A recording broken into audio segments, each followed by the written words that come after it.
आता या क्षणाची सगळ्यात मोठी बातमी येते। बारामतीत अजित पवारांच्या विमानाला अपघात झाल्याची माहिती कळतेय। लँडिंग दरम्यान अजित पवारांच्या विमानाचा अपघात झालाय। विमानातील काही जण जखमी झाल्याची माहिती कळतेय।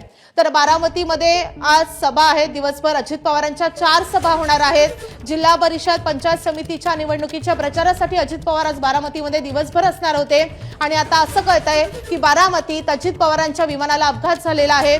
उपमुख्यमंत्री अजित पवारांच्या विमानाला लँडिंगच्या दरम्यान अपघात झाल्याची माहिती कळते। आताची सगळ्यात मोठी अपडेट समोर येते।